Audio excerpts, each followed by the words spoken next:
Ça, on est capable de prototyper en 24 heures. Sans compter, le plastique est produit de jour en jour. Ouais. Juste celui du passé, c'est 5 milliards de tonnes. Ouais, en fait, c'était une énorme arnaque. Le vendeur était tellement bon. Qui vous a causé quand même pas mal de problèmes. C'est le vrai burn-out, malheureusement, et on l'a pas vu venir.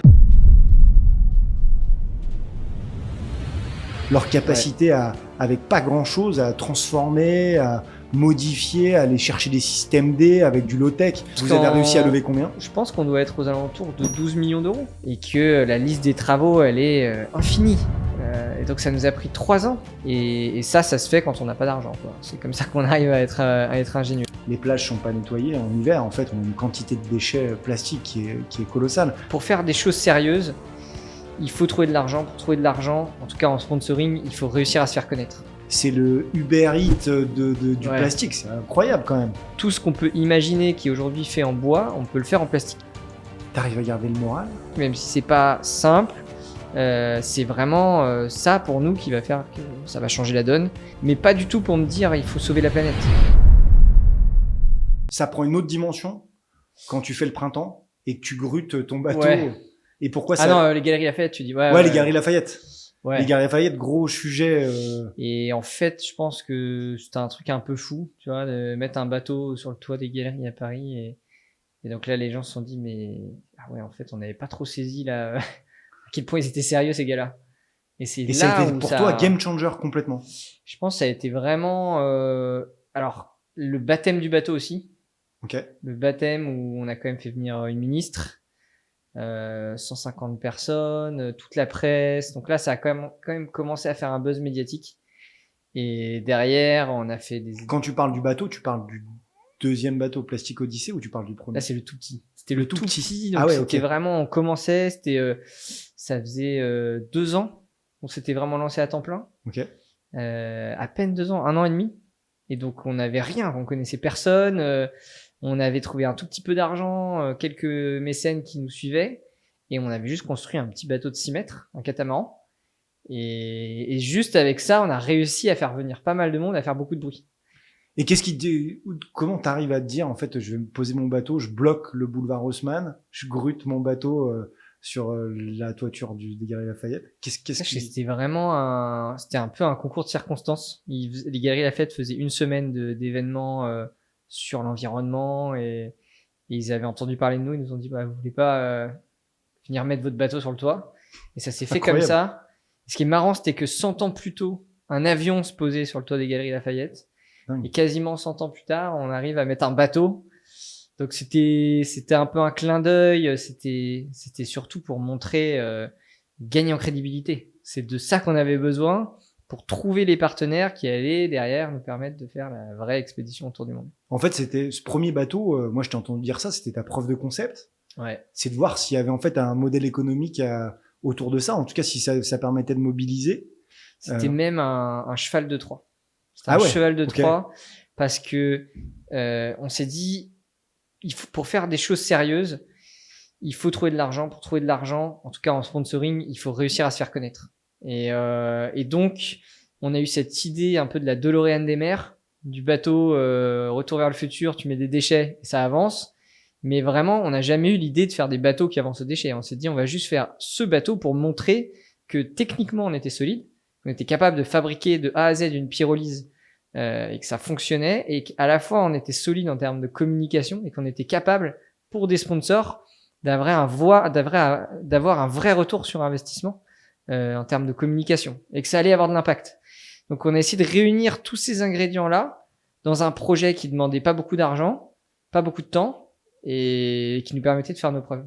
Donc en fait, il fallait que tu gagnes la confiance et que tu montres que tu étais en mesure de pouvoir faire un projet qui fonctionne. En gros, c'est ça. Bah, c'est ça, parce qu'au début, on cherchait quand même on cherchait un gros budget, plusieurs millions, on savait pas exactement combien, pour faire un tour du monde sur un bateau qui était quand même assez gros parce qu'il fallait des vraies machines de recyclage à bord, donc c'était conséquent. Et à côté de ça, on sort d'école, on n'a pas fait d'école de commerce. Nos parents sont pas du tout introduits ni à Paris ni dans le monde des entreprises, donc on n'a pas de réseau. Mais j'ai entendu qu'ils avaient joué un rôle hyper important avec toi, c'est-à-dire qu'en fait, t'as fait le Robinson Crusoe en Corse tous les étés, Ça, c'est clair. et que c'était aussi un élément qui a transformé en tout cas ta vision des choses, non? Ah ouais, c'est sûr. Non, c'est sûr que mes parents ont joué un rôle incroyable, et je pense que c'était encore mieux qu'on n'ait pas déjà tous ces contacts tout près, et qu'on ait justement eu besoin de se débrouiller par nous-mêmes, parce que c'est comme ça qu'on arrive à se forger un peu cette capacité, cette persévérance qu'on a eue. Je pense que c'est grâce à ça. Et effectivement, la passion que j'ai pour ces sujets environnementaux et la protection de la nature et de l'océan, je pense que ça vient beaucoup. Et ça arrive avant le fait que tu aies envie d'inventer des choses, ou en fait, à quel moment en fait les courbes elles se croisent et ta volonté d'inventer des choses se rejoint ton envie d'avoir un impact positif sur ton environnement? En fait, j'ai toujours inventé des choses depuis que je suis vraiment petit, hein, parce qu'en primaire, je faisais déjà des plans de machines pour essayer de trouver le mouvement perpétuel. Donc je me rappelle que c'était assez tôt, hein, même CE2, je crois que je faisais des plans de baignoire à recycler l'eau, mais pas du tout pour me dire il faut sauver la planète, parce que c'était pas c'est pas des sujets vraiment d'actualité quand j'étais en CE2, mais j'avais envie d'inventer des trucs, c'était ça qui me passionnait.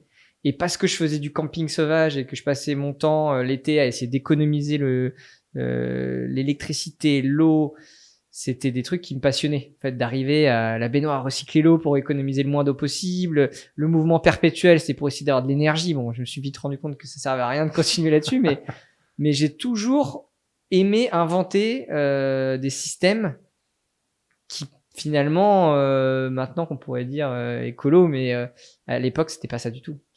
Oui, et puis moi, c'est un truc qui m'intéresse vachement dans ton parcours et en tout cas dans ce que tu fais, c'est que tu te présentes comme un chef d'entreprise, pas comme je sais pas comment on appelle ça d'ailleurs, un président d'association, ça pourrait être, ou je sais pas, président d'une ONG. Tu te présentes comme un chef d'entreprise.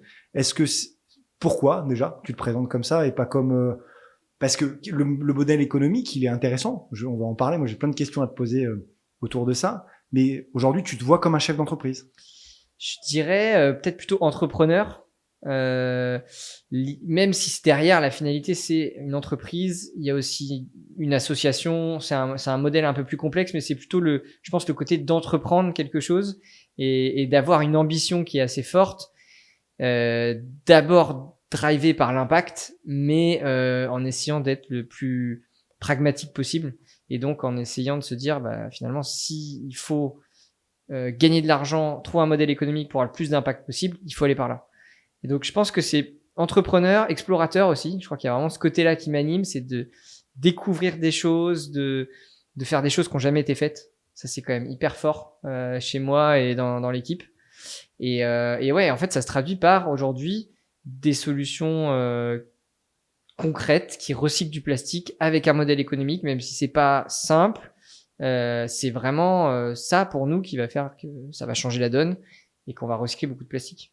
Et ce modèle économique, d'ailleurs, il est intéressant à creuser parce que tu crées des emplois. Moi, j'ai lu qu'il y avait plus de 500 emplois déjà qui avaient été créés, c'est ça? Alors ça, non, l'objectif là sur on va dire le premier projet qu'on a là, qui a été financé au Sénégal, c'est 10 usines, environ 300 emplois. Okay. Donc dans les 2 ans là qui vont être créés, et 3000 tonnes de plastique. Okay. Donc c'est quasiment 300 000 habitants sénégalais, la production de plastique de 300 000 habitants. Ah ouais, incroyable. Donc c'est quand même pas mal. Et c'est juste 10 usines au Sénégal. Donc c'est juste une première preuve de concept aussi de la gestion de déchets à l'échelle d'un pays, mais de manière décentralisée.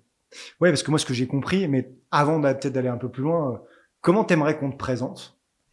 Qu'est-ce que t'aimerais qu'on dise de toi aujourd'hui, là où t'en es dans le parcours avec Plastic Odyssey? Comment t'aimerais qu'on te présente? Je dirais, je pense, entrepreneur, explorateur, rêveur aussi. C'est sûr, parce que j'ai quand même ce côté-là. Je suis pas le plus business guy de l'équipe. J'ai quand même ce côté rêveur, inventeur, qui est important, je pense, parce que c'est quand même une part forte de ce qu'on fait chez Plastic Odyssey. C'est ce côté créatif un peu fou, mais qu'il faut toujours compenser par des associés qui sont beaucoup plus pas dire sérieux, mais qui vont faire en sorte que ça marche, en fait, surtout. Ouais, parce que j'ai vu que tu avais, en fait, c'est une aventure collective aussi, où tu avais, j'ai suivi les aventures de ce bateau qui vous a causé quand même pas mal de problèmes, j'ai l'impression. En fait, Ouais. pour le coup, là, on est en plein dans la vie d'entrepreneur avec les embûches auxquelles ça correspond. C'est-à-dire qu'un bateau, et d'ailleurs, je te poserai la question après, de savoir où vous en êtes là-dedans dans vos démarches juridiques, parce que, et donc, vous achetez un bateau, vous signez, on vous dit qu'en fait, il est prêt à naviguer quasiment, qu'il y a quelques petits travaux à faire dessus d'aménagement, et en fait, c'est pas ça. Ouais, en fait, c'était une énorme arnaque. Le vendeur était tellement bon. C'était un vieil armateur allemand. Ok. Tellement bon dans la négociation. Enfin, vraiment exceptionnel dans l'arnaque, finalement. Il est même été à verser sa petite larme quand on a acheté le bateau pour dire, oh là là, il va me manquer. Vous avez vraiment, je vous laisse quelque chose d'extraordinaire. Et en fait, on se rend compte que le bateau est plein d'amiante, alors qu'il y a un faux certificat, qu'il faut refaire la moitié de la coque. Et que la liste des travaux, elle est infinie. Et donc, ça nous a pris 3 ans au lieu de nous prendre 6 mois. Donc, en plus, avec le Covid en plein milieu, c'est ça. Hein. Et le Covid. Et vous perdez un associé. C'est-à-dire que ouais. Sur ce moment-là, en fait, il y a quelqu'un qui, c'est le bon terme, qui quitte le bateau, ouais. qui descend du navire et qui se dit, en fait, c'était trop, quoi. Ouais. Ça, c'était hyper dur parce que c'est un vrai burn-out. Ça veut dire que c'est vraiment le cerveau qui lâche, quoi. C'est-à-dire que l'envie était là, mais c'était impossible de continuer, quoi. C'est vraiment c'est le cerveau qui réfléchit plus, qui peut plus prendre de décisions, qui peut plus rien faire, quoi. Donc c'est le vrai burn-out malheureusement et on l'a pas vu venir, quoi. Donc on n'a pas réussi à le protéger de ça, et comme il était un peu loin sur le chantier du bateau, malheureusement on est arrivé dans cette situation. Et comment on tient ces 3 ans en fait où on découvre c'est-à-dire qu'on va rechercher, on va relever des fonds. Comment ça fonctionne à ce moment-là? Parce que donc le modèle économique de Plastic Odyssey, c'est d'aller chercher des fonds déjà, sponsors, c'est ça. On a l'expédition finalement qui dure 3 ans et qui est financée par des sponsors. Donc ça nous permet dans chaque pays d'aller convaincre, de monter des initiatives, de sensibiliser et puis surtout de faire en sorte qu'il y ait des usines qui soient installées derrière. Et qu'est-ce que vous leur livrez aux sponsors? C'est-à-dire qu'en fait, ils disent en fait sur 3 ans, nous on finance Plastic Odyssey. Je comprends le sujet, il y a 2 volets. Hein, tu m'arrêtes si je me trompe. Premier volet, c'est de faire de la prévention, de l'éducation, et que vous ayez un impact aux endroits où vous arrivez, où vous accostez. Et le deuxième volet, c'est effectivement accompagner les entrepreneurs vers un modèle économique qui fonctionne dans une vraie logique de recyclage, c'est ça? Exactement, c'est ça. Éviter qu'il y ait des déchets qui soient produits et recycler ceux qui sont déjà là. Okay. Et donc les sponsors, ils viennent avant tout pour la vision. Ils viennent parce que ils ont vraiment envie d'avoir un impact sur le sujet et qu'ils comprennent et qu'ils sont alignés avec la manière de le faire, avec la vision, avec l'ambition. Ils disent ok, ça c'est un truc intelligent, c'est sérieux et on a envie de contribuer à ça. Ça c'est la première vraiment motivation des sponsors. Ça c'est leur motivation, mais toi comment tu leur vends? Parce que tu fais pas d'école de commerce et là en fait tu arrives à lever. D'ailleurs, on peut en parler peut-être des chiffres. Ouais, je pense. Vous avez réussi à lever combien? Je pense qu'on doit être aux alentours de 12 millions d'euros. Ok.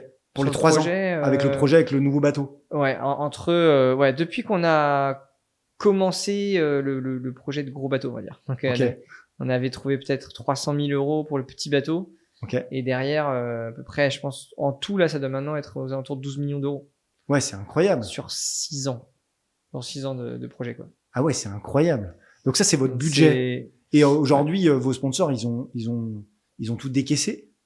Et alors, comment ça se passe? en fait, c'est des contrats qui sont sur plusieurs années. Okay. Et donc, chaque année, on a des packs sponsors. Donc, en fonction du niveau d'investissement du sponsor par an, on a des contreparties en face qui sont différentes. Donc, par exemple, celui qui donne le plus, c'est celui qu'on voit sur ta chemise, l'Occitane, c'est ça? En fait, on a plusieurs. Ça, c'est vraiment le niveau de base, quoi. Enfin, c'est des contreparties un peu de base, la visibilité sur le bateau, sur les habits, etc. Mais c'est pas vraiment ça qui motive. Ce qui motive avant tout, je pense que c'est surtout la com interne, même si la com externe, elle est importante pour les clients, je pense surtout pour les clients, mais ce qui est important, c'est la com interne. C'est comment est-ce que on mobilise des salariés, et comment est-ce qu'on leur donne envie de travailler dans une entreprise. Et je pense que c'est ça la vraie motivation des sponsors, c'est montrer que l'entreprise contribue à un projet qui fait sens et les faire participer au projet. Donc tous les mois, on fait des débriefs de ce qui s'est passé aux escales. On organise des événements sur le bateau pour les différentes filiales autour du monde. On fait des conférences, on fait des événements où aussi les sponsors peuvent se rencontrer. Et donc finalement c'est tout ce qu'on voit pas qui est le plus important et qui fait que les sponsors rejoignent l'aventure. Et c'est peut-être une question pas facile, mais t'as l'impression qu'ils font ça sincèrement, ou en fait il y a une volonté d'être dans l'air du temps et de se dire que de s'afficher avec Simon Bernard, même si on dépense beaucoup d'argent, c'est bien pour leur image? Non, je pense que c'est surtout, en tout cas, ça passe toujours par les patrons, et c'est surtout parce qu'ils vont croire à la vision et à la cause. Et après, derrière, il y a des équipes qui vont essayer de tirer parti du partenariat et forcément de le faire vivre, mais ils sont pas là pour l'image. Et d'ailleurs, on me le dit souvent. S'ils étaient là pour vraiment les résultats de la contrepartie, combien ça rapporte ouais. la com, ils iraient plutôt financer du foot ou autre chose, quoi. Okay. Parce que finalement, on fait pas le poids par rapport, même si on a une bonne visibilité, on fait pas du tout le poids par rapport à d'autres entreprises, on va dire, dont le métier c'est vraiment que de communiquer, quoi. On va dire dans le sport. Le modèle, il est vraiment là, quoi. C'est du logo, c'est de l'affichage, c'est de la com. Donc, nous, on n'est pas là-dedans. Même si on fait forcément un peu de visibilité. Ça, c'est ton rôle aujourd'hui, toi, dans l'organisation. C'est toi qui est l'image de Plastic Odyssey. C'est toi qui va chercher les sponsors, du coup. Ouais. Ok. Et donc, du coup, le fait d'avoir été dans le classement des 30 ans, c'est ça, hein, des moins de 30 ans de Forbes qui allait changer le monde, c'est quelque chose qui t'a aidé dans cette logique-là d'aller chercher des fonds, des financements, des sponsors, etc. C'est des choses qui ont été efficaces pour toi? C'est difficile de savoir. Je pense que c'est un tout. C'est vraiment la somme de... c'est gagner en crédibilité et ça va se passer de plein de manières différentes. C'est par le bouche à oreille, un tel qui va parler d'un tel qui va... Et par ces petites reconnaissances-là aussi qui ont leur importance quand même, parce que c'est des reconnaissances, il y a Forbes, la Société des explorateurs, tout ça, c'est des choses qui mises bout à bout finalement apportent une crédibilité qui fait qu'on passe d'un étudiant un peu rêveur à quelqu'un de sérieux, quoi. Enfin, rêveur, que tu faisais pas mal, tu avais déjà plein de projets. En fait, t'aurais pu être d'ailleurs un patron de start-up, t'avais plein d'idées de la tech, t'as fait plein de choses en fait avant d'arriver là. Ouais, j'ai quand même fait pas mal de projets avant, mais c'est sûr que c'était un peu ma première expérience vraiment pro à temps plein.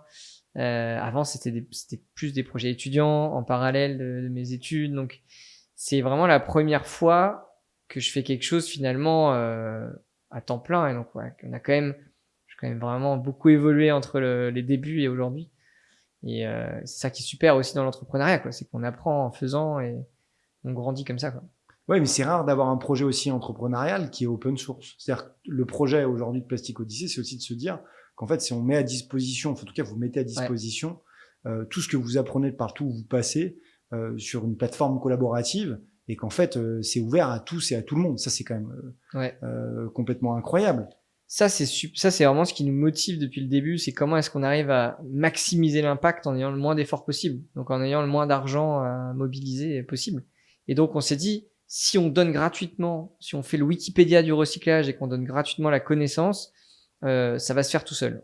Parce que c'était pas documenté? Non, c'est pas du tout documenté. C'est incroyable. Et ce qui est fou, c'est qu'il y a des gens qui font ça depuis 30 ans, donc c'est maîtrisé, les systèmes, ils sont connus, ils sont maîtrisés, il y a quelques innovations apportées, mais elles sont minimes.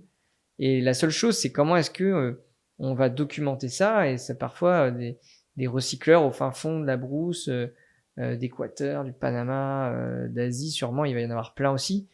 Et comment est-ce qu'on apprend de ce qui se fait déjà pour pas réinventer la roue? Ouais, moi je trouvais ça assez incroyable d'ailleurs au Sénégal. En fait, quand vous allez découvrir en fait, il y a déjà tout fait quasiment. C'est assez incroyable d'ailleurs leur capacité avec pas grand chose à transformer, à modifier, à aller chercher des systèmes D avec du low tech. Enfin, moi j'ai trouvé ça assez incroyable. En fait, il y a des choses qui existent. Il y a beaucoup d'innovations frugales Et justement, c'est dans ces pays sous contrainte qu'on innove le plus, qu'on est le plus ingénieux, parce que quand on a de l'argent, on fait pas forcément des choix techniques qui sont malins. Donc souvent, on veut ajouter plein de technologies de capteurs, etc. Et c'est pas forcément, en tout cas sur un sujet comme ça, c'est pas ça qu'il faut. Il faut réussir à simplifier au maximum, avoir le moins de maintenance possible, avoir des systèmes qui sont les moins coûteux possibles pour qu'ils soient réplicables. Et ça se fait quand on n'a pas d'argent, quoi. C'est comme ça qu'on arrive à être ingénieux. Après, il y a quand même, il faut réussir pour que ça fonctionne bien, ces modèles-là, à apporter de l'innovation, mais elle est un peu différente. C'est plus de l'innovation économique, juridique peut-être, mais c'est comment est-ce qu'on rend ces systèmes-là viables économiquement, réplicables, et comment est-ce qu'on fait pour formaliser aussi tout le secteur, parce que souvent, le secteur des déchets, c'est des gens qui travaillent quand même dans des conditions qui sont pas terribles, travailleurs informels, qui se détruisent la santé, qui détruisent l'environnement. Et donc, c'est comment prendre le meilleur, mais quand même en travaillant pour le faire dans des super conditions et pas tomber dans ce qu'on peut voir dans certains pays, du travail vraiment de misère, quoi. Ouais, complètement. Et d'ailleurs, juste, tu peux briefer un peu sur cette histoire, en fait, de recyclage, parce qu'en fait, c'est une approche qui est très différente de ce qu'on connaît, nous, ici. Ouais. C'est-à-dire qu'en fait, on récupère du verre pour refaire des bouteilles, on récupère des bouteilles en plastique pour refaire des bouteilles en plastique. C'est pas du tout, en fait, le projet de Plastic Odyssey. Moi, j'ai appris quelque chose avant de terminer ma question, c'est qu'en fait, ce qu'on appelle le 7e continent, en fait, ça n'existe pas. Tu peux nous expliquer un peu ça, ce détail, parce que je trouve que c'est vraiment intéressant, parce qu'on a une mauvaise lecture, en fait, de la situation du plastique qui est dans les mers, et ton projet à toi, c'est pas d'aller nettoyer les océans, c'est ça? Ouais, c'est ça. Ouais. Alors en fait, le problème du plastique dans l'océan, c'est qu'il est invisible. Il flotte pas à la surface de l'eau. En tout cas, il y en a très très peu à la surface. Et donc quand on parle de continent de déchets, c'est juste une zone où on compte plus de microparticules qu'ailleurs. Quand on voit des photos, des vraies photos du continent de déchets, en fait, c'est la mer bleue. Il n'y a pas un déchet à la surface. Ouais, c'est incroyable. Parce qu'on imagine, parce qu'on a tous vu des photos, en fait, d'espèces d'îles de déchets où on a l'impression qu'on va pouvoir habiter dessus, quasiment marcher dessus. Alors qu'en fait, c'est pas ça. En fait, c'est des photos d'illustration, et la réalité, c'est que c'est des microparticules, il y a quelques macro-déchets, mais ça représente rien. Si on arrive à ramasser la totalité du plastique qu'il y a dans le 7e continent, on a la même chose que ce qui se déverse tous les 2 jours dans l'océan. Incroyable. Donc en fait, c'est assez ridicule. C'est pas du tout là où il faut concentrer nos efforts, même si oui, il y a un petit peu de plastique, mais il y en a tellement plus, rien que sur les côtes, qui agissent comme des filets naturels. Donc ça sert pas à grand chose d'essayer d'aller en mer, alors qu'on sait que la mer c'est quand même compliqué pour chaluter du plastique, alors que si on a envie de ramasser du plastique, on peut le faire sur les côtes, qui font déjà office de filets naturels. Ouais, puis on le voit, moi j'habite au bord de la mer, et en fait, les périodes où les plages sont pas nettoyées en hiver, en fait, on a une quantité de déchets plastiques qui est colossale. D'ailleurs, on le voit bien dans ton documentaire, dans le reportage de Canal, en fait, au Sénégal, c'est juste incroyable ce qui est déversé. Enfin, même la population qui vit là, je trouve que c'est extrêmement difficile pour eux, parce que ça doit avoir un impact sur tout ce qu'ils font, en fait. C'est assez fou de voir la pollution qui est déversée. Donc au Sénégal, effectivement, il y a des zones, c'est les déchets. Pas plus tard que la semaine dernière, je voyais des gens qui allaient jeter les déchets sur la plage comme ça, quoi, parce qu'il y avait pas forcément d'autres moyens. Mais c'est aussi impressionnant de voir des zones qui sont complètement désertes au milieu du Pacifique, recouvertes de plastique. De se dire que l'homme n'a jamais mis les pieds là-bas, quasiment. Il y a très peu de personnes qui vont dans ces endroits-là, qui sont extrêmement isolés. Et pourtant, on retrouve des traces de notre civilisation. Et comment tu fais alors dans ce cas-là? Parce que je sais que t'es allé en fait nettoyer, on peut dire ça, dépolluer une île qui est complètement perdue. À quel endroit d'ailleurs exactement? C'est l'île d'Henderson, qui est entre l'île de Pâques et la Polynésie. Ok, donc c'est au bout du monde. Pacifique Sud. Ouais, vraiment au bout du monde. Au bout du monde, à peu près 7 jours, une semaine de navigation de l'hôpital le plus proche. Ok. Donc on a pris un médecin urgentiste avec nous et beaucoup de matériel. Ok. On n'a pas eu de problème, heureusement. Et comment ton projet existe à ce moment-là? Parce que ton projet, c'est aussi toi de former des entrepreneurs. Là-bas, il y a des entrepreneurs qui sont...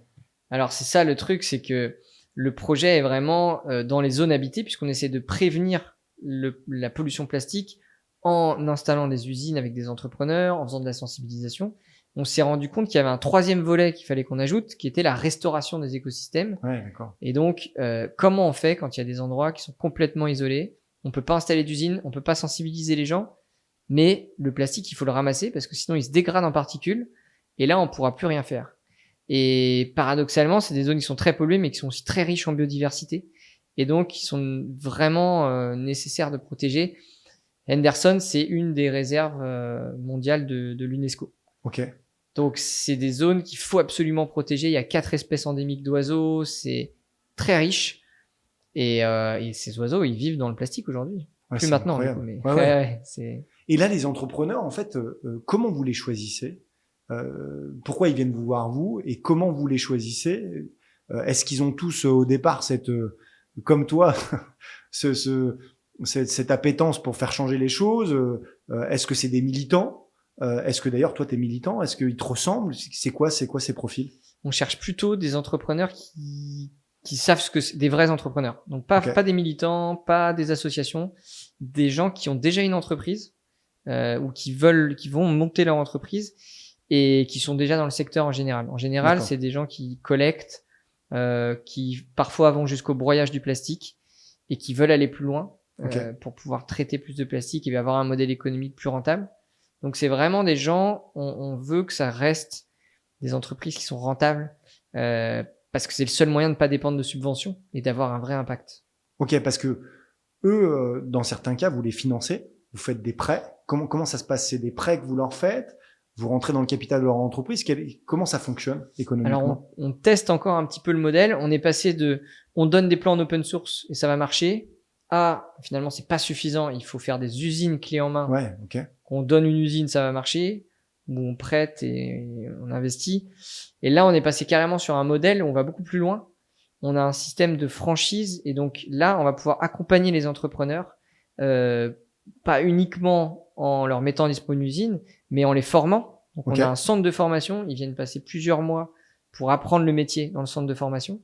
Et ensuite, on va les aider à faire la maintenance. On va les aider à vendre les produits finis, à décrocher les contrats et même à faire la collecte. Donc là, on a commencé à mettre en place En fait, t'es une forme d'incubateur. Moi, quand j'ai vu le documentaire avec le bateau, je me suis dit, en fait, il y a les incubateurs de start-up, mais en fait, il y a un incubateur là de cette nouvelle dynamique. C'est-à-dire qu'on apprend aux gens, en fait, il faut partir avec son bâton de pèlerin parce que c'est des nouveaux matériaux. On le voit d'ailleurs, qu'en fait, on cherche la résistance du matériau, on cherche de savoir quelle va être sa fonction exacte, etc. Donc, du coup, en fait, vous avez construit tout un système, un écosystème qui permet en fait de vendre leurs produits, de tester leurs produits, c'est ça? Ça, on teste ça à l'échelle d'un pays. Alors, on a commencé au Sénégal et là, on va répliquer ce modèle en Asie, en Amérique du Sud. Et donc, c'est vraiment l'idée d'avoir même une équipe sur place. Là, on a 15 personnes à temps plein, Plastic Odyssée. Au Sénégal, on a une usine qui est l'usine un peu pilote qui sert de formation et on commence même à faire de la collecte on a un triporteur électrique solaire qui fait le tour des supermarchés pour récupérer le plastique et derrière le recycler. Donc on veut vraiment aller très loin dans le modèle du déchet jusqu'au produit fini et avoir toute la solution parce que c'est dans les détails que ça se joue. Donc là tu parlais de collecte, ça veut dire que en fait tu viens en concurrence quelque part avec les gens qui sont déjà installés sur place, qui sont parfois pas forcément les entreprises les plus transparentes et qui sont gérées le plus facilement possible. Donc tu viens en concurrence à ça. C'est une vraie demande. Alors on le voit, des habitants souvent sur place qui sont vraiment demandeurs, quelque chose qui s'organise pour qu'ils vivent pas dans les déchets. Mais par contre, comment c'est perçu ailleurs? On travaille vraiment avec les organismes. Par exemple, au Sénégal, c'est la Sonaged qui est l'organisme qui gère les déchets au Sénégal, mais qui ont aucun moyen de recycler. Donc c'est des camions qui passent pas partout, mais qui ramassent les déchets en vrac et qui les met dans la décharge. Donc nous, ce qu'on essaye, c'est de travailler avec tous ces acteurs institutionnels, locaux, pour essayer de s'interposer entre le déchet et la décharge, surtout le plastique, d'avoir des points d'apport volontaires, donc des poubelles dans les quartiers, de faire de l'ingénierie sociale pour pouvoir collecter le plastique, un peu comme on a fait en France avec le tri, mais c'est vraiment comment est-ce qu'on arrive à récupérer ce plastique par toutes les manières possibles, que ça soit direct dans les supermarchés, dans les quartiers. Sur la décharge, c'est un sujet qui est complexe parce que c'est souvent du travail informel. Et toi, t'arrives à garder le moral? Moi, je me suis posé cette question-là. Tu vois, je me suis dit là, on s'était déjà croisés. Là, on se revoit et je me suis dit en fait, avec ce que tu vois Et ça paraît tellement colossal le défi que tu t'es lancé. Et je me suis dit, en fait, est-ce que y croit encore? Est-ce que tu y crois? Est-ce que tu crois que c'est possible ou est-ce que ça te rend malheureux, ça te rend triste? T'es dans quel état d'esprit par rapport à ça? Je suis hyper enthousiaste parce que je passe mon temps avec des gens incroyables qui portent des solutions, qui s'engagent et c'est super concret. Par rapport au CO2, par exemple, qui est quand même plus délicat parce qu'on ne voit pas le CO2, donc c'est beaucoup plus frustrant. L'avantage du plastique, c'est que tous les jours, on voit des tonnes de plastique arriver, être transformées, être stockées. Et donc, c'est hyper encourageant. Et en fait, ça va à une vitesse incroyable, quoi.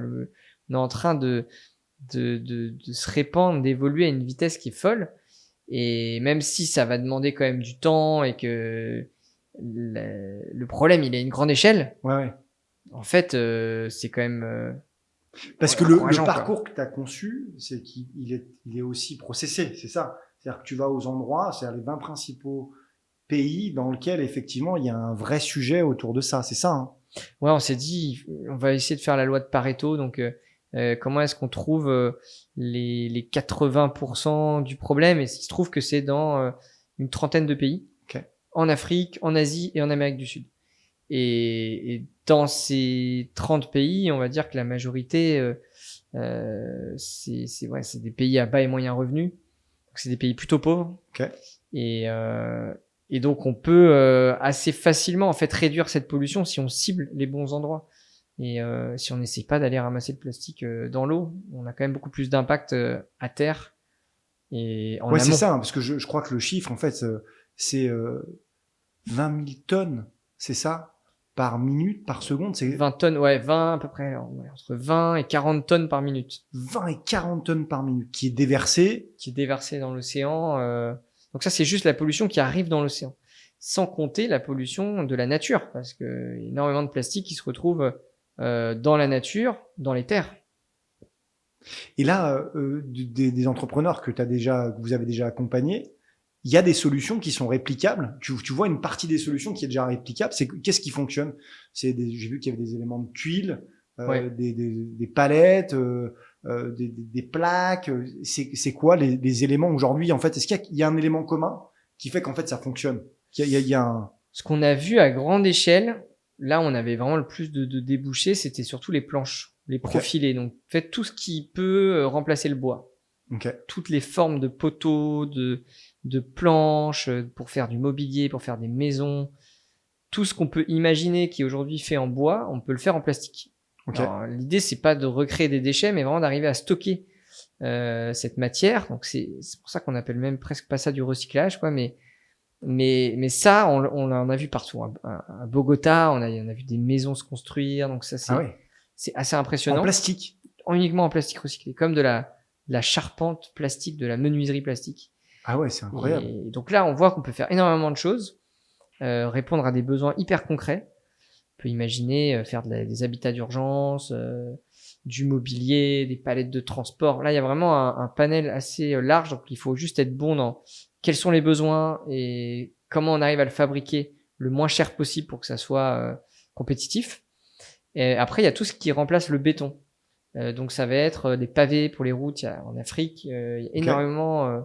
il y a un besoin en pavé qui est énorme. Et au lieu de le faire en béton, qui quand même émet du CO2, on peut le faire en stockant du plastique. Et nous, on essaie de le faire en solaire. Donc de pas émettre de CO2 quand on fait cette transformation. C'est-à-dire que les usines qui sont dans les conteneurs, elles pourraient être autonomes en fait. C'est ça que tu dis? Ouais, ça c'est vraiment l'objectif d'arriver à électrifier au solaire ces usines. Ça a deux intérêts, évidemment écologiques, mais c'est aussi que ça réduit les charges énormément. Et le coût de l'énergie, ça impacte beaucoup le modèle économique. Et donc, si on veut réussir à faire quelque chose qui soit rentable et qui perde pas d'argent, ça fait partie de l'équation. Il faut réussir à travailler sur l'énergie. Parce qu'en fait, ça vient en concurrence avec des matériaux qui existent déjà et qui sont très organisés de manière industrielle et donc avec des coûts qui sont extrêmement bas. Donc c'est un modèle économique à trouver qui est pas forcément évident parce que la matière première aussi il faut l'acheter, le plastique. Il y a des modèles où en fait il n'a pas besoin d'être acheté, ou en tout cas il n'a pas besoin d'être. Il y a pas mal de techniques pour ça, notamment quand on va chercher les déchets dans les entreprises. Okay. En général, elles ont besoin de payer pour se débarrasser des déchets. Nous, on vient les récupérer gratuitement, donc ça, ça c'est une bonne manière. Et donc après, il y a des systèmes comme on l'a vu au Liban, de la collecte au porte-à-porte, où c'est du tri volontaire des consommateurs, des gens.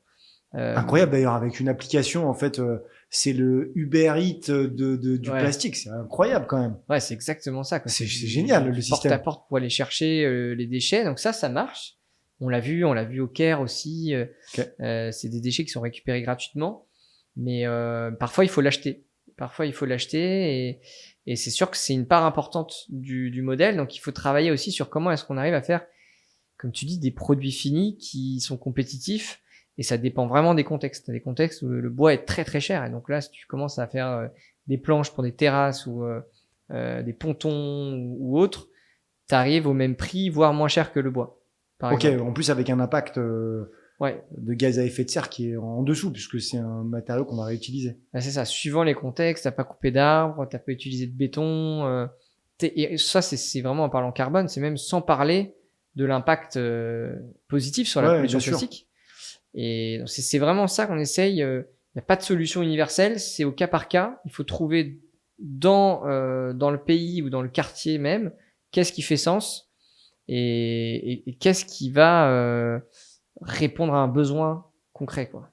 Là, votre expédition, elle est partie depuis 2 ans, c'est ça? Ouais, 1 an et demi. 1 an et demi. Un an et demi là qu'on est parti. Et donc du coup, tu parlais de preuve de concept au départ avec le petit bateau. Là, avec le plus gros bateau, il y a une nouvelle preuve de concept, c'est de voir si ça fonctionne.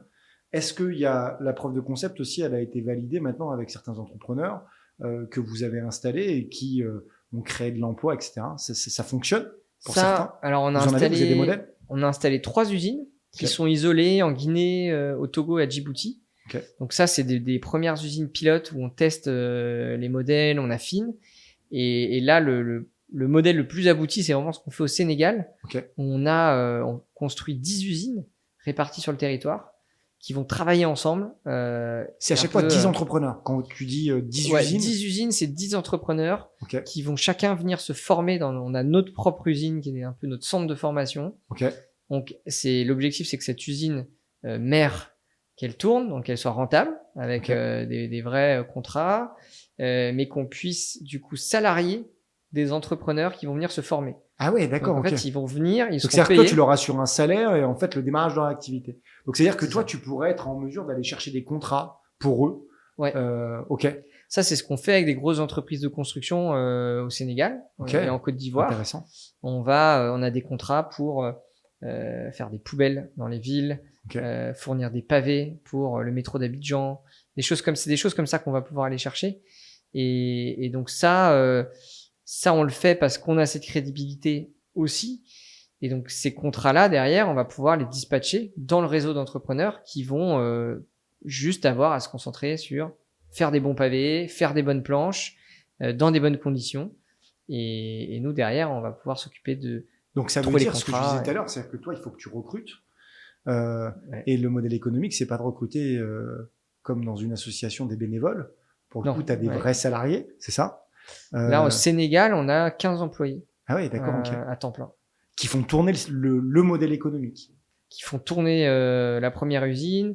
Dans l'équipe, on a 2 chaudronniers qui vont pouvoir construire des moules. Donc, on fait des tests sur des produits. Donc là, on a fait un banc, par exemple, un banc public. Et ça, on est capable de prototyper en 24 heures. En 24 heures, on est capable d'avoir une idée. On a l'usine avec les machines pour même fabriquer les propres machines de recyclage. Donc, on est capable très rapidement de fabriquer un moule et d'aller le tester à côté et de faire un prototype de ce qu'on veut assez rapidement. Et toi, qui est toujours dans une recherche d'innovation, ça arrive toujours à te nourrir? T'apprends toujours des choses? Ouais, c'est ça qui est génial, c'est que moi, je fais beaucoup de visites sur le terrain. Donc, je suis quasiment à temps plein sur le bateau. Et je fais quasiment toutes les visites terrain. Donc, aller rencontrer les entrepreneurs, voir comment l'usine fonctionne, découvrir toutes les innovations qui ont été mises en place. Moi, ça me nourrit énormément. Et donc, je prends le temps d'aller sur le terrain et de voir concrètement quel est le problème et quelles sont les solutions. Ok. Parce que tu parlais aussi des différents pays, c'est pas les mêmes cultures, c'est peut-être pas la même relation au plastique, aux déchets. Du coup, à chaque fois, il faut que vous réinventiez un modèle, non? Comment ça marche exactement? Alors, sur la partie grand public, comment est-ce qu'on sensibilise les gens à éviter le plastique? Ça, c'est vrai qu'il y a vraiment une notion de culture, il y a des freins au changement de comportement qui sont différents dans chaque pays. Donc ça, c'est un vrai apprentissage à chaque fois. Après, sur le recyclage, ça reste globalement la même chose, peu importe où on va, c'est la même matière, c'est les mêmes techniques qui sont utilisées. Et donc là, c'est juste les innovations de chacun autour du monde. Et là, depuis que vous êtes parti, vous avez découvert combien d'innovations? Il y a eu combien d'innovations encore en plus que vous êtes venu mettre dans la plateforme open source? C'est vraiment des petits détails. Donc, c'est une somme de plein de détails de toute la chaîne. Donc, chaque machine, on a vu des détails qui sont finalement des petites innovations à elles-mêmes. Donc, c'est pas une machine ou un process nouveau, mais ça va être comment est-ce qu'on améliore ce process-là et comment est-ce qu'on arrive à le faire de manière plus low-tech possible, plus efficace. C'est tous ces petits conseils-là, ces petits tips qu'on n'avait pas au début, et donc on a appris énormément, on a fait évoluer le bateau.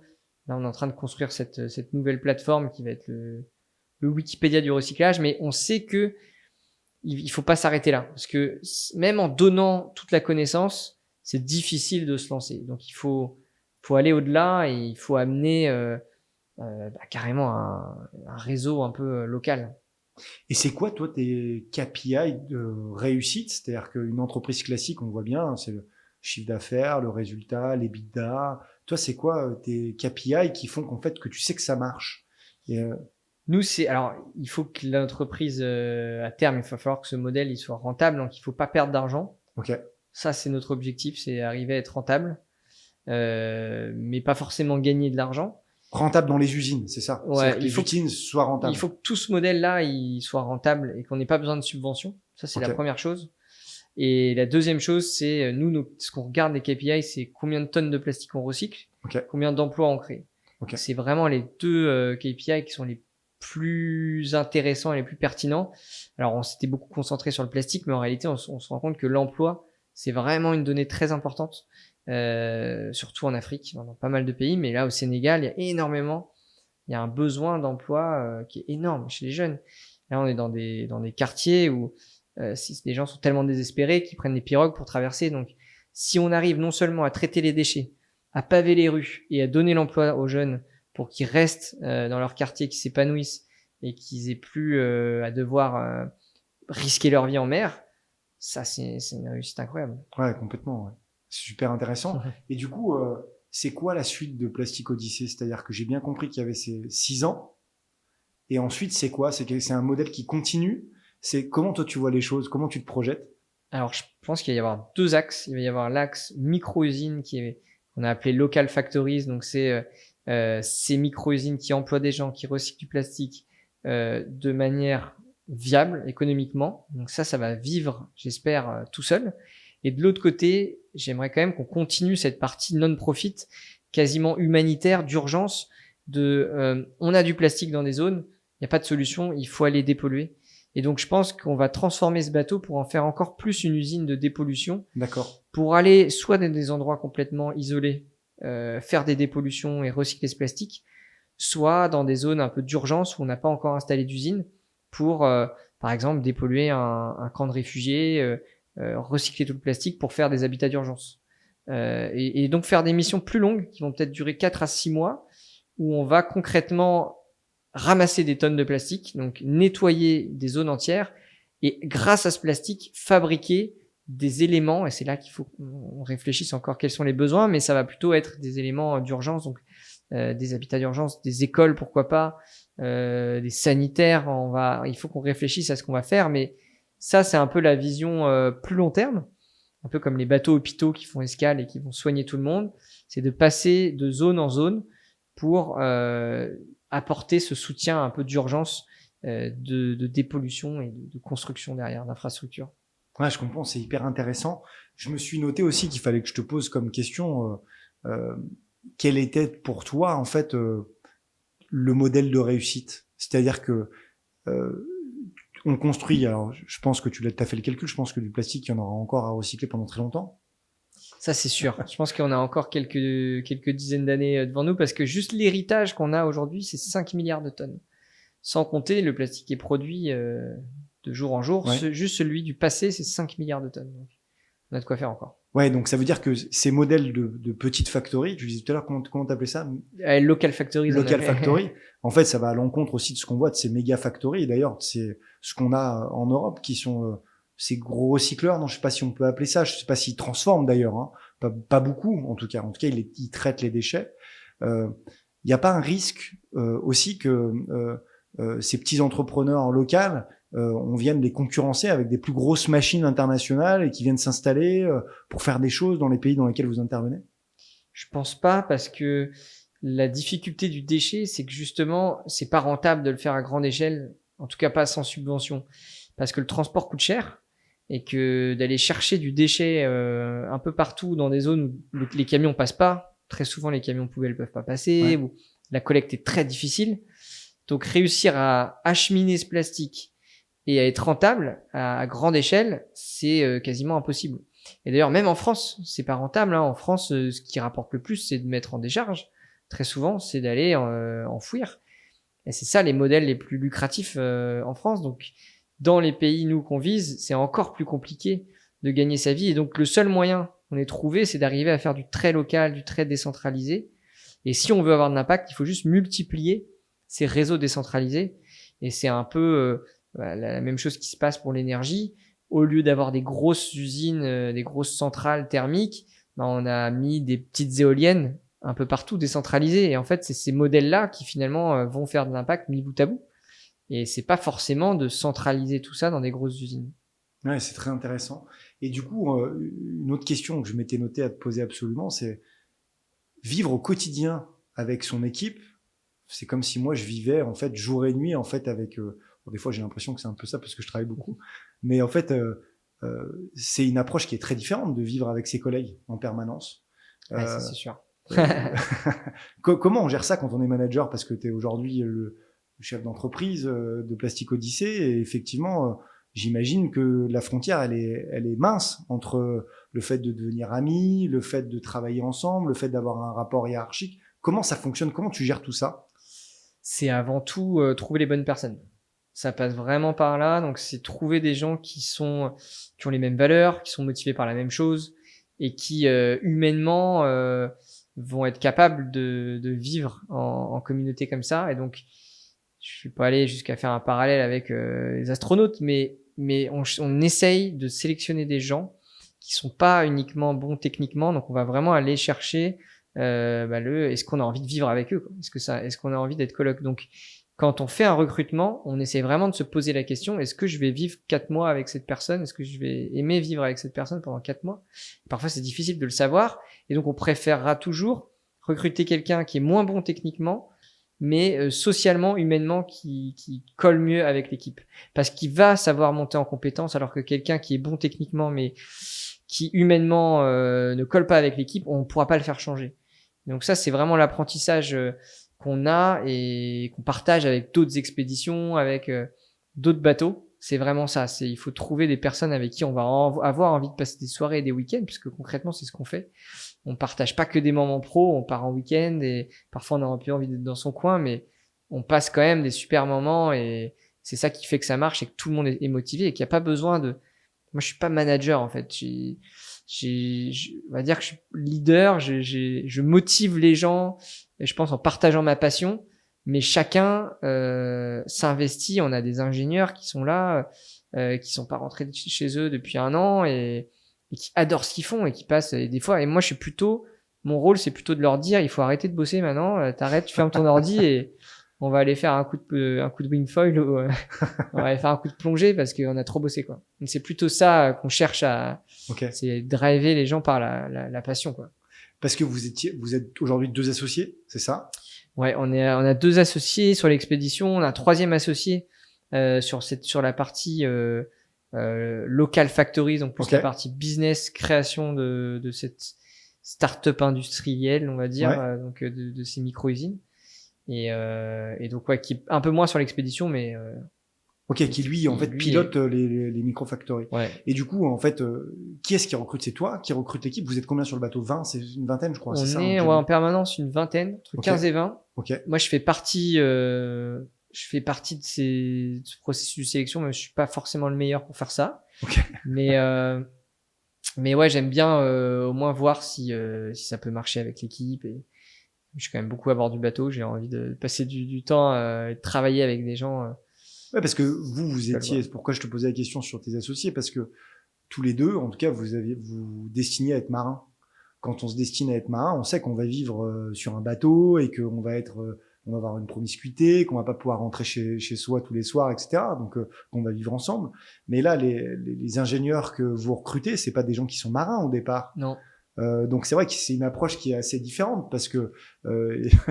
ils s'engagent aussi dans une aventure qui peut les dépasser, enfin en tout cas qui les dépasse, pour lesquels ils n'étaient pas faits au départ. On a la moitié de l'équipage qui est marin, Ok. de commerce, et l'autre moitié qui est non marin.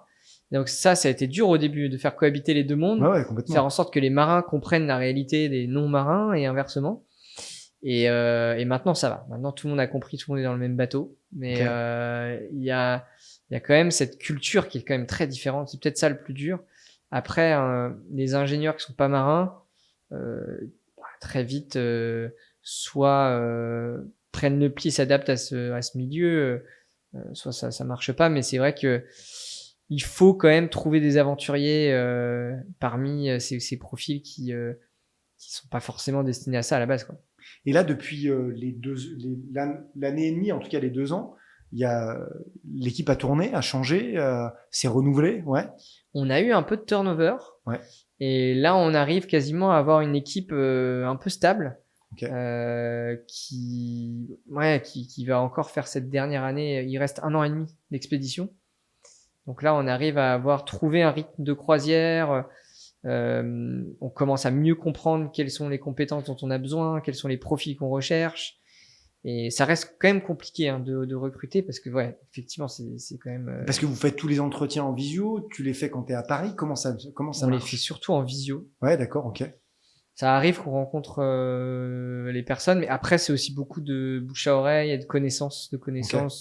On sait que cette personne, on a travaillé avec avant. C'est vrai que dans la marine marchande, vu qu'on a fait la marine marchande, on connaît bien tout le monde. Et vous êtes perçu comment avec votre bateau par rapport à la marine marchande, parce que c'est très différent. Vous êtes.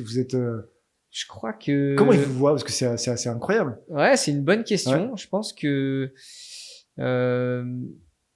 qu'il y a une partie des gens qui admirent ce qu'on fait et qui trouvent ça génial, mais qui se verraient pas forcément faire partie de l'aventure, parce que finalement, même chez les marins, c'est difficile de trouver des aventuriers. Bizarrement, le marin est casanier quand même. Et l'image qu'on a de la marine, de l'aventure, de l'exploration, etc., aujourd'hui n'est plus vraie du tout. Aujourd'hui, on est dans des bureaux flottants, avec beaucoup de confort et très peu d'incertitudes. Et nous, on est dans un entre-deux. On n'est pas sur des bateaux d'expédition trop durs, mais moins de confort, plus d'incertitudes, plus d'aventures. Et ça plaît pas à tout le monde. Ah ouais, je comprends. Et d'ailleurs, on le voit dans le documentaire, votre capitaine, je crois, qui dit, mais en fait, moi, à mon époque, quand j'étais jeune, on jetait tout par-dessus bord. En fait, tous les déchets qu'on avait à bord, en fait, on les passait par-dessus. Aujourd'hui, en fait, le monde a changé. Et en fait, il imaginait pas qu'il change à ce niveau-là, quoi. Donc c'est vrai que c'est vachement intéressant. C'est-à-dire qu'il y a une vraie culture qui a changé. Et la culture des marins, aujourd'hui, tu dis, c'est un entre-deux, quoi. On sait pas s'ils sont positifs de ce changement. Il y a de plus en plus de marins qui décident de quitter les grandes compagnies traditionnelles pour partir sur... il y a de plus en plus de transport à la voile. C'est incroyable. Je pense qu'on est leader en France de cette transition vers des bateaux à voile, en fait. La marine marchande à voile. Et donc ça, c'est génial. Et il va y avoir besoin de plus de marins aventuriers parce que c'est quand même un peu différent. Et donc quand même, on a beaucoup de marins qui étaient dans des compagnies classiques et qui, parce qu'ils avaient un besoin de retrouver du sens, ont décidé de venir. Et donc, on est beaucoup challengés d'ailleurs par les marins qui nous demandent des comptes sur ce qu'on a fait pendant l'escale, quel est l'impact qu'on a eu, qui on a rencontré. Donc on fait des débriefs d'escale pour expliquer ce qu'on a fait parce qu'ils peuvent pas forcément venir avec nous sur le terrain. Et donc, c'est hyper intéressant. Ouais, on a vraiment, c'est hyper intéressant parce que comme on peut pas tout le temps partager l'information avec tout le monde, parfois on voit qu'il y a un besoin et un manque. Les marins nous demandent quoi, qu'est-ce qu'on a fait pendant l'escale, qu'est-ce qui s'est passé sur les escales d'avant et comment est-ce qu'on a contribué à tout ça. Ils ont vraiment envie de faire partie de ce projet et de l'impact qu'on a. Ouais, je comprends carrément. Et puis il y a une transformation en fait de cette industrie, qui est une industrie aussi qui est elle hyper polluante en fait. Hein. Je sais plus combien je lisais la dernière fois de bateaux qui sortent des chantiers chinois, mais c'est colossal. Je crois que c'est un porte-conteneur par jour, c'est ça? J'ai pas les chiffres. J'ai pas les chiffres, mais effectivement il y a un gros. C'est colossal. Ouais, il va y avoir un gros défi sur la marine marchande parce que tout est transporté par bateau, 90% des marchandises. Donc après, il y a un gros questionnement un peu plus macro de comment on fait pour moins transporter et arrêter de prendre la matière d'un côté, la transformer à l'autre bout du monde, la revendre là, puis la mettre en décharge dans un autre pays. Donc ça, c'est vraiment le transport coûte rien, donc on fait tout par bateau. Et il y a déjà ce challenge d'arriver à justement relocaliser, éviter de transporter. Et puis après, faire en sorte que les bateaux polluent moins, avec la marine à voile, avec peut-être des carburants aussi un peu alternatifs. Mais bon, D'ailleurs, cette histoire de carburant, on s'en est où? Alors, transformer le plastique en carburant, c'est quelque chose qui fonctionne techniquement, pas facile, mais ça fonctionne. Par contre, économiquement, ça marche pas. Okay. En tout cas, on n'a pas encore rencontré de personnes qui faisaient tourner ça. Okay. À petite échelle, pour l'instant, ça n'existe pas.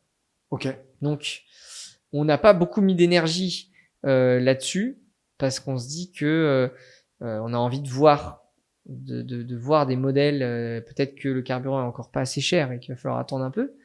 Mais en tout cas, on se dit que c'est plus intéressant de stocker le plastique pour en faire des objets qui peuvent par ailleurs servir à autre chose et résoudre d'autres problèmes. Et donc, on a plutôt concentré notre énergie là-dessus que sur la pyrolyse. Ok. Et là, après un an et demi d'expédition, toi, c'est à refaire, t'y vas, tu refais différemment. Qu'est-ce que tu fais qu'est-ce que tu changes? Je pense qu'on a vraiment fait un sacré boulot. On a quand même un impact qui est énorme. Peut-être que on aurait pu faire des escales plus longues et avoir justement ce côté un peu plus dépollution pour pas seulement faire une petite semaine d'incubation, mais avoir 3 mois où on recycle des déchets et où on fait la preuve de concept un peu plus à grande échelle. 3 semaines, c'est très court, c'est ça? C'est 3 semaines, on a le temps de faire la démo, de convaincre, de rencontrer tout le monde et de faire la démo pour convaincre les bonnes personnes de répliquer le modèle. Mais je pense que ça va être encore plus intéressant si on arrive à avoir du temps long et qu'on arrive à dépolluer. Ce qu'on a fait sur Henderson, sur l'île déserte, c'est qu'on a concrètement dépollué 10 tonnes de plastique. On a recyclé le plastique à bord et on en a fait du mobilier pour l'île qui était à côté. Donc on a fait toute la démonstration. Donc il y a un cercle hyper vertueux en fait. Hein. Ouais, et ça c'est hyper fort. Parce que quand tu montres que les déchets qui étaient là, non seulement ils sont plus là, mais en plus de ça, ils sont dans le banc qui va te servir tous les jours, ou la chaise, et la palette, le support de ruche, etc. Bah, c'est fort parce que tu t'as compris tout de suite l'intérêt de pas laisser ces plastiques dans la mer. Ouais, bien sûr. Ouais, c'est hyper intéressant. Et la population locale, systématiquement, en fait, quand vous arrivez avec votre gros bateau, 40 mètres, je crois, c'est ça. Vous êtes attendu. Quand vous repartez, ils vous disent il faut revenir. Comment ils vivent ça, la population locale? Ah ouais, c'est vrai que ça dépend un peu des pays, mais en général, on est super bien accueillis. Alors, on prépare les escales à l'avance et on arrive à quand même avoir des ministres, ambassadeurs, des entreprises locales. Parfois, on a un engouement qui nous dépasse. En République dominicaine, on a eu 300 candidatures. Ah ouais, c'est incroyable. Pour d'entrepreneurs du recyclage qui voulaient se lancer et qui étaient intéressés. Alors, c'était pas tous des entrepreneurs, mais c'était que des gens qui voulaient suivre ce programme de formation. Et d'habitude, on en sélectionne 10. Là, on a dû réserver une salle et faire une masterclass pour 250 personnes avec des traducteurs en direct comme à l'ONU, quoi. C'était incroyable. Ah ouais, c'est incroyable, c'est dingue. Et ta relation avec les politiques aujourd'hui, c'est eux qui font changer les choses? Parce qu'effectivement, ils ont quand même un impact important aussi dans le choix. Ouais, c'est sûr qu'ils contribuent par des lois pour interdire le plastique. par l'investissement dans des usines, dans des pavés pour les routes. Ça, c'est clair. Après, on sait quelles sont les limites aussi, puisque les pays dans lesquels on va, c'est des pays où les gouvernements peuvent être corrompus, où il peut y avoir plein de problématiques, où les lois sont pas appliquées. Donc en fait, on sait aussi faire la part des choses et se dire que il faut d'abord que ça vienne du terrain. Si ça peut être aidé par les politiques, c'est encore mieux. Mais il faut qu'on arrive à se débrouiller.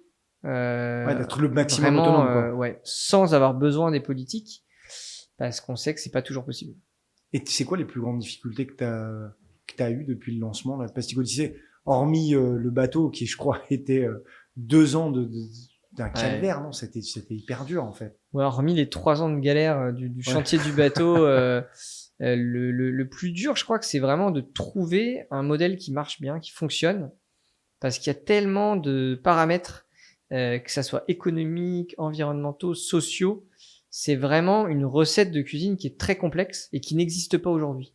Donc c'est des modèles qu'il faut inventer quasiment de A à Z pour que ça soit viable à grande échelle. Et ça, c'est très dur de faire simple, quoi. C'est vraiment une ingéniosité qu'il faut mettre en place.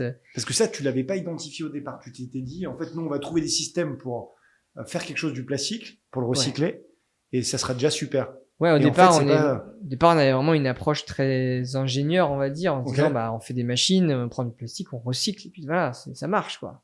Et en fait, si on s'arrête là, on se rend compte que oui, ça va marcher quelques mois, mais derrière, quand les gens vont juste avoir envie de gagner leur vie, ils vont arrêter de faire ça, quoi.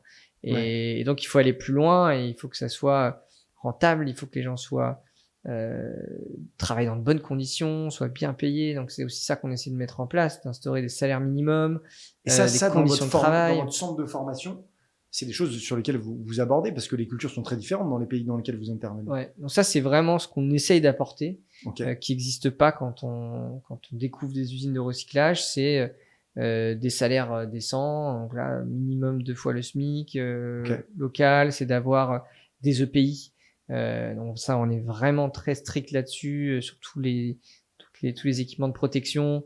Ce qui est super difficile en termes de culture, parce que c'est vrai, quand on voit que au Liban, quand on conduit un scooter, on n'a pas besoin de mettre de casque, etc.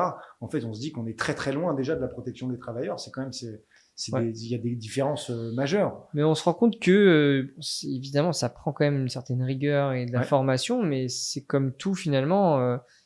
Si la finalité, c'est quand même de protéger la santé des gens, et donc c'est des habitudes à prendre, mais c'est important, je pense que vous faites ce travail là aussi. Ça, c'est vraiment le gros du travail, c'est de mettre en place les bonnes méthodes de travail, les bons process, la sécurité, l'environnement, que tout ça soit bien ficelé pour que on puisse le répliquer derrière, ça n'aille pas créer d'autres problèmes. Ouais, bien sûr, je comprends. C'est quoi les prochaines étapes pour Plastic Odyssey? Alors, là, j'ai la chance de te voir parce que tu es à Paris, c'est ça? Exactement. Là, c'est le petit break d'été, mais après, je vais repartir sur le bateau en Indonésie. Ok. Donc là, on va vraiment avoir une grosse partie en Asie du Sud-Est où on va apprendre énormément. On va avoir beaucoup de recycleurs, on va avoir beaucoup de déchets. Et en parallèle de ça, on va vraiment continuer à construire les usines au Sénégal. Donc là, on réplique à la rentrée une nouvelle usine. On va en installer une autre en Philippines. Ok. Et puis on a plein d'autres projets en Amérique du Sud et en Afrique. Donc on va faire grandir tout ça. C'est incroyable. Comment on gère tous ces, je sais pas, on peut appeler ça des business units, non? Ouais, je pense. Quasiment, mais qui sont partout dans le monde. Même la gestion de ça, c'est quand même hyper complexe. Comment vous pilotez ça? Comment t'arrives toi à te dire que celle-ci ça fonctionne, là il y a une difficulté sur tel type de machine, comment tu fais remonter les retours d'expérience, comment tu fais? On essaye vraiment de pas trop se disperser, donc là on a vraiment un projet phare où on est présent sur place. Donc là on a une équipe sur place et donc qui pilote au quotidien, et derrière les prochaines usines qu'on va implanter, on va le faire avec des partenaires locaux. Donc des industriels qui sont déjà implantés sur place. On va avoir une personne de l'équipe à temps plein, mais on va être accompagné par des gens qui sont déjà sur place implantés et qui connaissent les réseaux, les entrepreneurs. Et donc ça va être pour commencer. Et derrière, l'idée, c'est vraiment de répliquer ce modèle de franchise dans chaque pays. Donc, quand tu dis de franchise, c'est-à-dire que pour de vrai, en fait, ça va être des franchisés. C'est-à-dire qu'ils vont payer une espèce de comment on appelle ça, des royalties quand c'est une franchise, ouais, c'est ça. Ouais, alors l'idée c'est que en fait au lieu le McDo du recyclage. Ouais, c'est un peu ça. Non, ouais, c'est cool. Au lieu de payer une personne pour faire la maintenance et un commercial pour vendre des pavés, ils vont payer une partie de ce salaire. Donc en fait, nous on aura l'expert technique qui sera payé par Plastic Odyssey et grâce à l'argent, au pourcentage, à la commission qu'on va récupérer de chaque entrepreneur, on va pouvoir payer ces expertises-là qui seront donc mutualisées. C'est un peu comme une coopérative en fait. Ouais, d'accord, ok. On va dire que c'est à la limite entre la coopérative et la franchise. C'est un modèle qui existe pas encore vraiment, donc on essaye d'inventer. Mais c'est incroyable parce que même juridiquement et même là dans les business models, toi t'inventes des trucs. Ouais, c'est là en fait, c'est la grosse surprise, c'est que en fait l'innovation, elle est aussi économique, elle est aussi juridique et il faut vraiment innover sur plein d'autres choses, pas que les machines. Et où est-ce que tu puisses toi ton inspiration? Qui c'est qui t'inspire, qu'est-ce que tu lis qui te donne envie? Ça vient d'où? Je pense qu'il y a pas mal de choses, mais il y a un côté où je suis quand même pas mal inspiré par des grands explorateurs, Jean-Louis Etienne, Bertrand Piccard. Jean-Louis Etienne, moi j'adore. Ouais. Il y a un truc qui dit que, enfin, moi je suis assez fan, qui parle de remettre le rêve à la surface dans les grands projets qu'ils mènent. Moi, c'est des choses qui me parlent vachement. Ah ouais. Parce qu'effectivement, quand on fait que des premières, en fait, on rencontre plein de difficultés. Ce que tu as vécu toi avec ton bateau, mais c'est vrai dans la vie des entreprises en fait. Hein. Quand on essaie de faire des choses hors normes, systématiquement, à chaque fois, il y a une part de danger. On ne sait pas si on va réussir, mais on se donne tous les moyens pour y arriver. Et on a plein de vents contraires, on a plein de choses où on pourrait soit abandonner, etc. Et que lui, il explique qu'il y a une logique de persévérance. Il faut absolument persévérer. Mais c'est avec cette persévérance qu'on arrive, c'est ça? Ouais. Ça me parle beaucoup. Cette persévérance qui est quand même incroyable dans ces projets d'expédition et d'exploration parce qu'il faut vraiment avancer dans l'inconnu et faire des choses qui n'ont jamais été faites. Et donc moi, ça me parle beaucoup parce que je l'ai vécu tout au long de la construction de ce projet et on le vit tous les jours. Et donc c'est hyper inspirant de comprendre ces mécanismes, de comprendre qu'il faut pas forcément écouter des gens qui disent que c'est pas possible. Les experts parfois ont pas toujours raison et donc qui finalement il y a ce modèle qui existe, qui fonctionne, mais c'est pas parce que ça fait 30 ans qu'on fait ça que les 30 prochaines années il faudra toujours faire pareil quoi. Et tu continues à convaincre. Moi je me pose souvent la question, moi j'ai interdit dans mon groupe de me dire que c'était pas possible. Je comprends que ça soit dur, je comprends que ce soit difficile, je comprends qu'il y ait plein de défis à relever, mais en fait, pas possible. Moi, j'ai du mal à l'entendre, en fait, ça, parce que on fait que des choses qui, au départ, en fait, sont pas possibles. Tu vois, quand on réfléchit à démonter l'échafaudage calciné de Notre-Dame de Paris, en fait, tout le monde nous dit, en fait, que ça va être pas possible, qu'on va pas y arriver comme ça. Quand on doit poser, là, on vient de poser les anneaux olympiques sur la Tour Eiffel, en fait, on se dit que c'est trop lourd, que ça tiendra jamais, qu'on va pas y arriver, que le projet est trop important. Et donc moi, je dis toujours, avant de dire quelque chose est compliqué ou trop difficile, c'est d'abord de se poser sérieusement la question de comment s'y prendre et d'essayer quoi.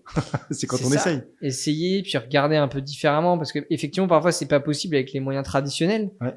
Mais parfois, on peut regarder des solutions qui sont pas classiques, qui sont pas dans les normes, et finalement réussir quelque chose qui était impossible.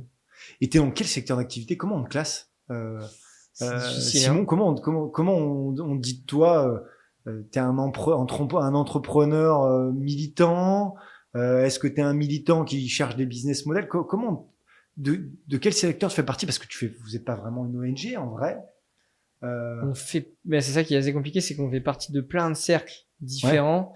Le cercle des explorateurs, le cercle des ONG quand même, des associations, puisqu'on a quand même une grosse partie de notre profit, des entrepreneurs, des industriels du recyclage et un peu des armateurs aussi, puisqu'on a quand même un bateau de commerce. Ouais, c'est incroyable. Donc c'est assez marrant parfois dans une journée de se retrouver dans ces cercles qui n'ont rien à voir et qui fait de nous, c'est un peu difficile de nous classer quoi. Ouais, et puis avec des gens qui parlent pas le même langage. Ils ont pas le même dictionnaire commun, c'est-à-dire que j'imagine que les marins, ils ont pas le même dictionnaire que les entrepreneurs, que les ONG, et donc toi, c'est toi qui navigues d'ailleurs entre ces différents secteurs, c'est ça?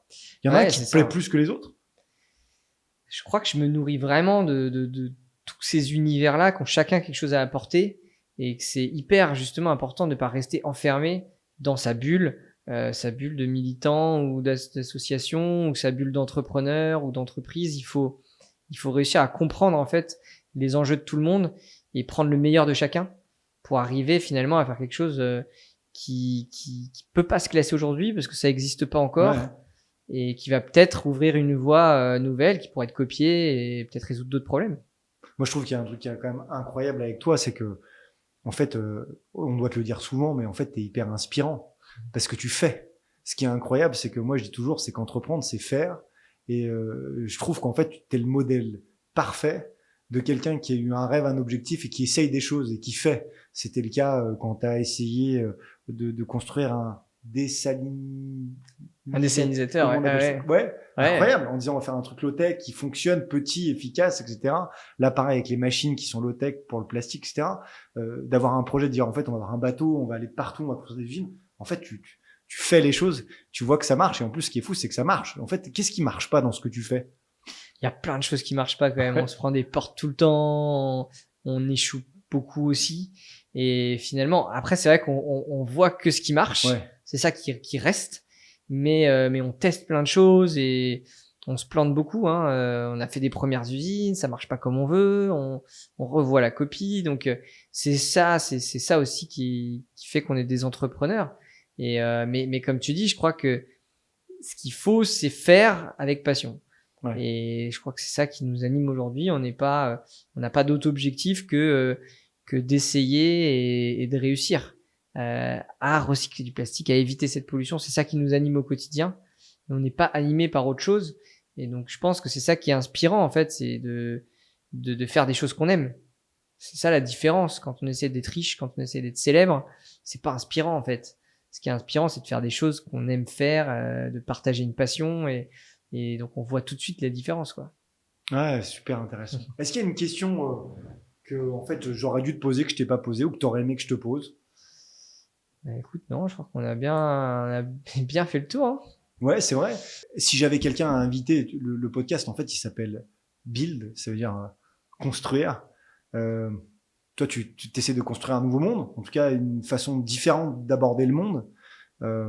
Si je devais rencontrer quelqu'un que toi t'as rencontré ou qui t'a inspiré, ça serait qui? Qui est-ce que tu me conseillerais de rencontrer qui permettrait de voir le monde différemment? Je pense qu'il y a un mec assez incroyable qui m'a beaucoup inspiré moi pour lancer Plastic Odyssey, c'est Corentin de Châtel-Perron, qui a vraiment contribué à faire connaître la low-tech et la sobriété, une manière complètement différente de voir le monde et de vivre aujourd'hui.